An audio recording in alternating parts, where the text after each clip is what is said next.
For anyone who is claiming to be a professional, if you are providing a service and you are not 100% honest and you are taking money upwards in hundreds into the thousands to provide this service, I'm going to give you a little bit of a warning.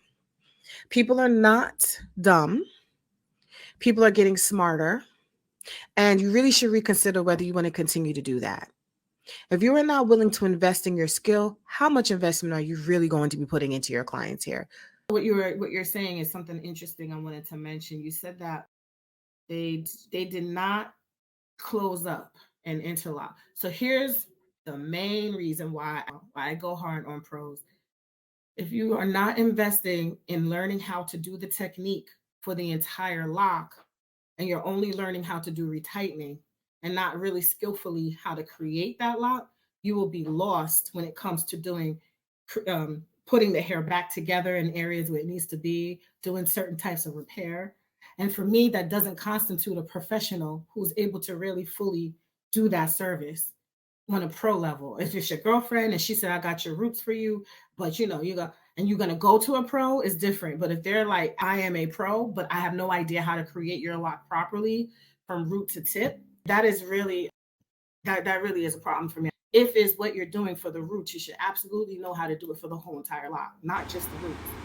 So there are some key red flags I want you to look out for in anyone claiming to be a professional providing microlock services. The first thing is they're asking you what method you would like to start with instead of informing you on the best practices and fundamentals. Anyone who is a skilled loctician in this arena will understand that there are differences, there are standards, and there are things that are suitable on a professional level and that aren't. So they're not going to do things that our DIY have done because they circumnavigated getting a professional's input. Professionals give professional advice. All right?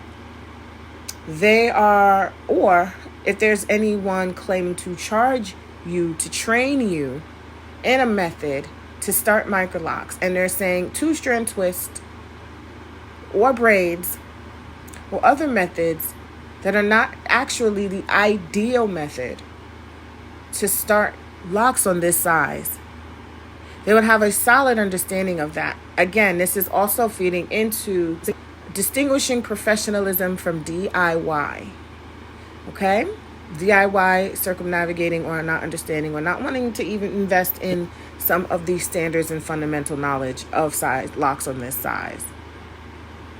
They're overly focused on the grid, not very knowledgeable about repair, grooming, refinement, or minimally knowledgeable. But when we're talking about heavy-duty repair, they have to have some knowledge of that in order to really be able to address anything that comes to them. And if they're not, I don't really know how to.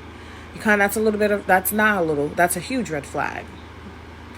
Problems happen, even in the best laid foundation. Sometimes things happen in life.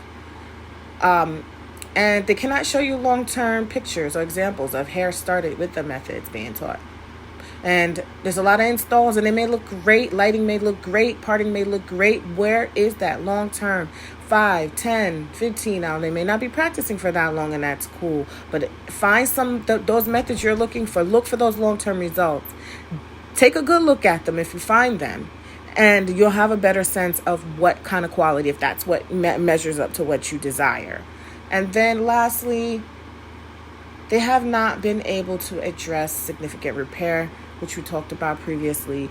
And that's a big red flag. You want somebody to be able to handle a lot. And pros know how to even start with establishing the lock the right way in the first place. But if that's not happening, they are equipped and ready to handle those challenges that may come.